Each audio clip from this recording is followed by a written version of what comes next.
Hello, this is Nicole. Just another reading from Dr. Vernon Coleman. This is the book I'm reading. It's called Endgame, The Hidden Agenda 21 by Dr. Vernon Coleman. In America, we can read parts of the book, but we cannot read the entire book. And I wouldn't want to read the entire book because I would like you to buy the book. And also, if Dr. Vernon Coleman gets in touch with me, I will remove these videos.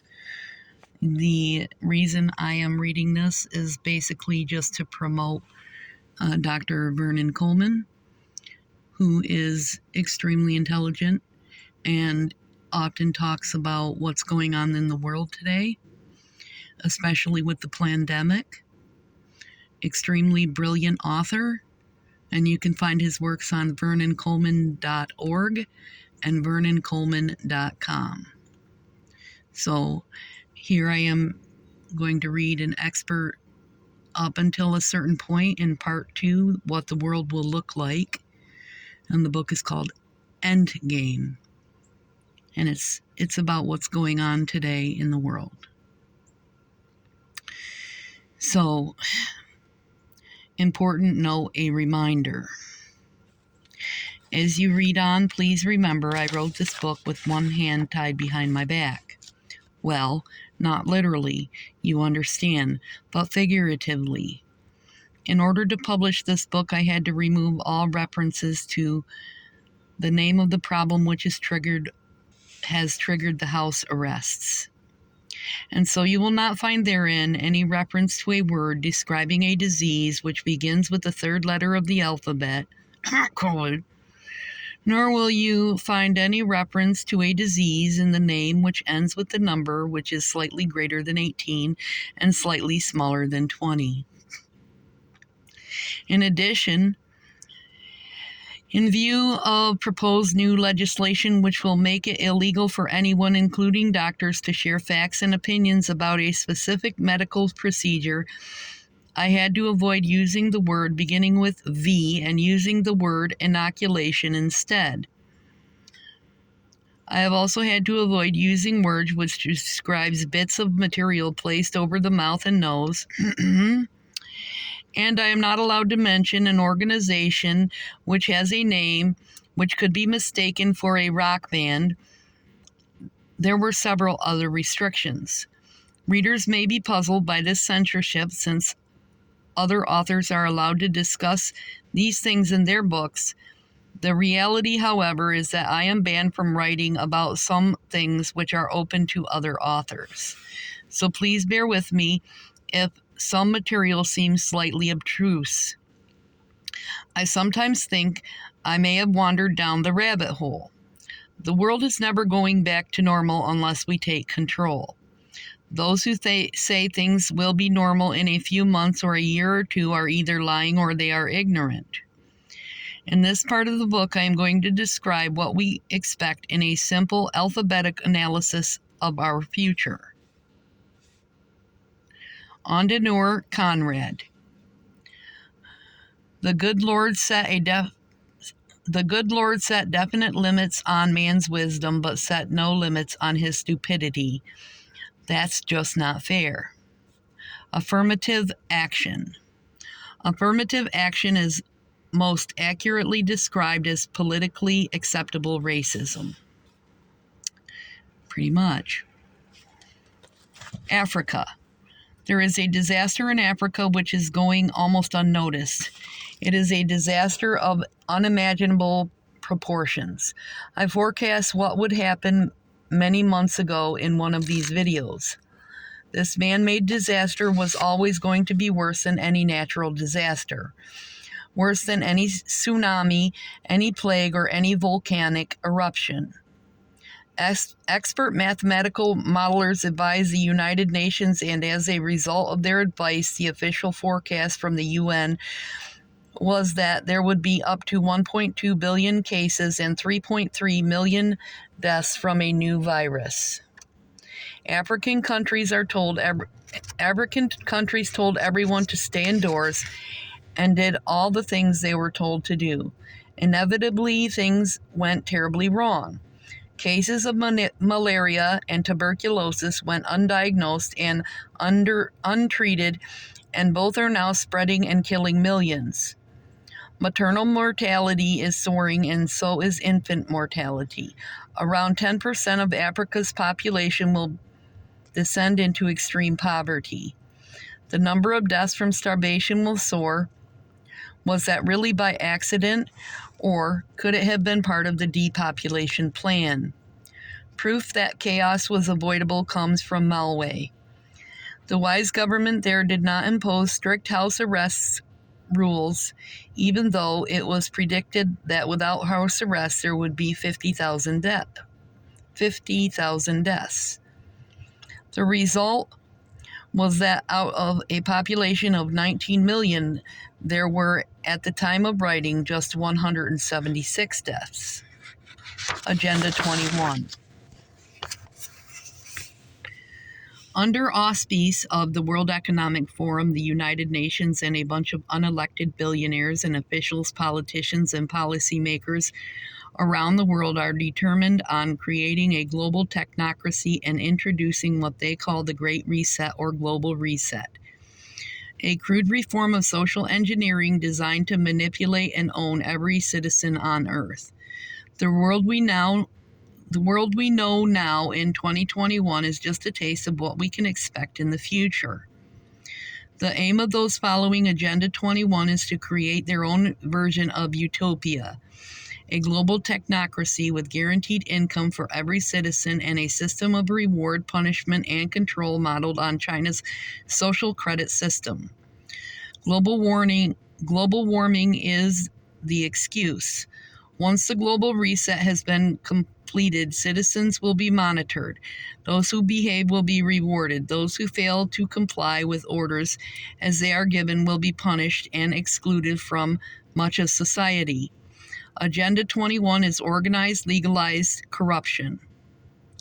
The plan is to remove all signs of human dignity, with every piece of dignity disappearing too slowly for most people to notice. The people who have planned this coup rely on the mass people being too busy, too distracted, too complacent, too lazy, and too fearful to realize what is happening. And they know they can ensure that those who speak up can be smeared, demonized, and dismissed as right-wing conspiracy theorists. The result will be that individuals will be forced to submit to the tyranny of technocratic state with so-called self-appointed experts managing every aspect of human life. Our behavior will be controlled in minute detail, and we will be forced to be dependent on the state. This tyranny on scale never known before, and the events of 2020 were planned to give government an opportunity to force us to obey and to become accustomed to the new normal, in which all individuality is suppressed and the power of the state and its self-appointed functionaries is everything. The fact that everything strange, bad, restrictive, and destructive that has happened in the last 3 decades as a result of Agenda 21. All of those things which happened but which seemed wrong, inexplicable, damaging, unnatural, and unreal were a result of Agenda 21. Most of them occurred without even the slightest nod toward democracy, since the crucial decisions were made by individuals working for the UN, the EU, or the World Economic Forum, by huge, powerful, non-governmental organizations, NGOs, with staff on million-dollar salaries, by Quangos and by regional parliaments and so on, none of them whom was staffed by individuals who had been elected. Our lives have steadily deteriorated in every notable way: healthcare, education, increasing taxation, local and national, rapidly deteriorating services, reduced standard of living, and increased corruption. Campaigns demanding more rights for homosexuals and transgender individuals have created conflict, broken up the traditional family unit, done a great deal of pertinent harm to religions, and will have the acceptability byproduct of helping to reduce the population. Doubters and those who object can easily be diminished as homophobic or transphobic. Fear and confusion have been caused by deadly warnings and by constantly changing advice and impenetrable laws. None of this has been accidental. All trust and sense of fair play and decency have been eradicated. Ironically, it is inevitable that the destruction of fair play and trust will lead to many young people to become rebellious and to stand up against authoritarianism, but that is some way ahead, and the rebellions will be quashed ruthlessly. Kindness and dignity are the main currencies of value in private life, and honesty, trust, honor are the only currencies of value in the public life. Tragically, these qualities have for years been steadily devalued. In the last few months, they have been shot, knifed, stamped on, kicked, spat on, shredded, and attacked with brutal disregard for sense or sensibility. There is no grace, no serenity, no soul among our new leaders who have, without ever being elected to anything, clawed their way through life with their progress based on deceit, built on avarice and jealousy. As a result, millions now consider themselves to be refugees in their own countries. Tony Blair, who is, in my view, quite possibly the most evil man in modern history. I thought that was Prince Charles. Anyways. Gordon Brown and Boris Johnson are reported to have called for the creation of global bureaucracy with more power and the World Health Organization, all part of the sovereignty and nation states. What happened in 2020 was merely the culmination of years of common purpose quangos, civil servants, corporate insensitivity, and local planning. Nothing happened by accident.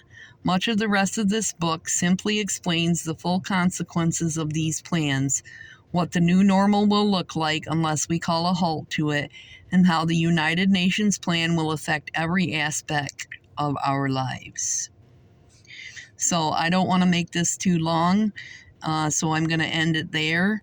But I advise that if you are looking to read the whole book, you need to order it. You can also find it on Amazon. If you just look up Vernon Coleman, VERNON Coleman. He is a doctor from the United Kingdom. I don't know how many years he practiced, but I believe it was decades, not just, a little bit of time. Dr. Vernon Coleman, and he's extremely intelligent. He can see into what's happening pretty much in the future, and he does his own podcasts. So if you won't find it on YouTube because his channel's been banned, and he's been banned from many major places, including Facebook. So if you want to go ahead and get out your DuckDuckGo and look him up, you can find many of his videos on Rumble. He's extremely intelligent and very worldly and knows what he's talking about. So I'm just reading this part of the book. I don't want to read you the whole thing because Vernon Coleman deserves to be paid for his words. These books are not very expensive. They're under $10 USD, and that's if you even get them shipped to your home. They're around $8. They're paperback. Unfortunately, I would have paid for a non-paperback, but they weren't available. So I suggest that you go ahead and grab this book and get yourself a nice cup of hot coffee or tea and sit down and just read a little bit of it every day. It will help you. Trust me, it will help you. And he also has other books out there about healthcare as far as he has one I ordered called Meat Causes Cancer and things like that. There's a whole list of them on his website, vernoncoleman.org. So I will be reading more of this in the future, but I'm not going to, like I said, I'm not going to read this whole book to you word for word because it is not legal for me to do so here in the United States. But I can read some of it. I would appreciate it if you would support Dr. Vernon Coleman by going to Amazon and buying